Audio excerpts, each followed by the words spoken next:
Hello everyone, this is Urmida firecracker. কেমন আছেন আপনারা সবাই? আশা করি সবাই অনেক বেশি ভালো আছেন। আলহামদুলিল্লাহ, আমিও এখন অনেক বেশি ভালো আছি।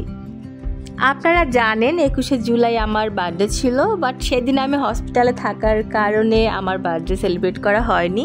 সো আমার স্পেশাল মানুষ আমাকে বার্থডে ট্রিট দেওয়ার জন্য আমাকে বের করে নিয়ে আসে। তো রিক্সায় ওঠার সাথে সাথে বৃষ্টি শুরু হয়ে যায়। বৃষ্টিতে ভিজতে ভালোই লাগতেছিল, বাট বৃষ্টিতে ভিজতে ভিজতে আমরা চলে এসেছি আমাদের কাঙ্ক্ষিত প্লেস খাওসান উত্তরাতে। এদের গুলশান এবং ধানমন্ডিতেও ব্রাঞ্চ আছে, বাট উত্তরাতে এরা নতুন করে ব্রাঞ্চ ওপেন করেছে। এরা মূলত অথেন্টিক থাই ফুড সেল করে থাকে। আসার পর এখানে অনেক ক্রাউডই ছিল, সো আমাদের কিউতে নাম লিখিয়ে ওয়েট করতে হয়েছে।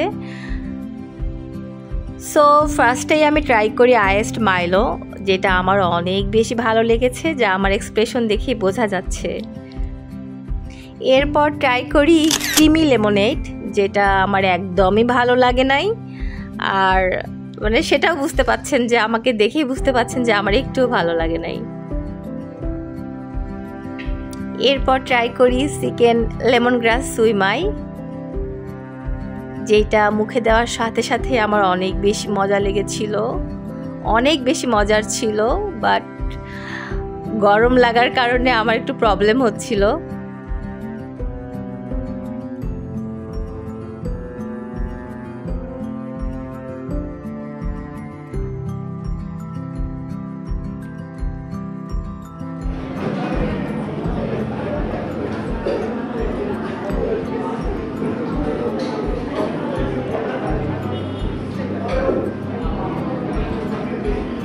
সি ফুড সালাড, তো সি ফুড আমার খুব একটা পছন্দ না, তার মধ্যে চিংড়ি আছে, আমার তো অনেক বেশি অ্যালার্জি।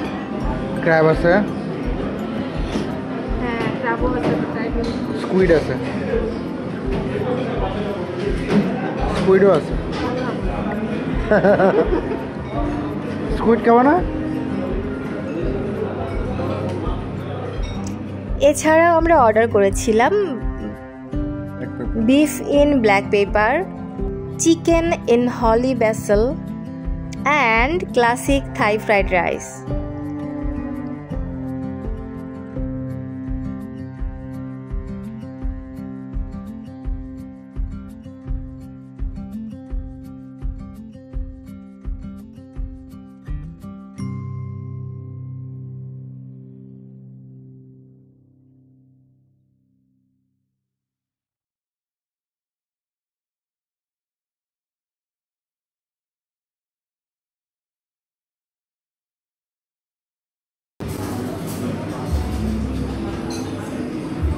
আমার এই আইস মাইলোটা এত বেশি ভালো লেগেছে যে একটা খাবার পর আমি আবার একটা অর্ডার করেছি।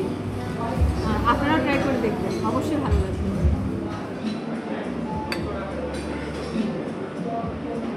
মিড রেঞ্জ রেস্টুরেন্টগুলোর মধ্যে ওয়ান অফ দ্য বেস্ট। সবগুলো ফুডই মোটামুটি অনেক বেশি ভালো, আপনাদের সবারই ভালো লাগবে। সো আমাদের খাওয়া দাওয়া শেষ, এবার ব্যাক করতে হবে বাড়িতে। Thank you so much for watching the video. দেখা হবে নতুন কোনো ভিডিওতে, ততক্ষণ পর্যন্ত ভালো থাকবেন, যে ভালোর শেষ নেই। আল্লাহ হাফেজ।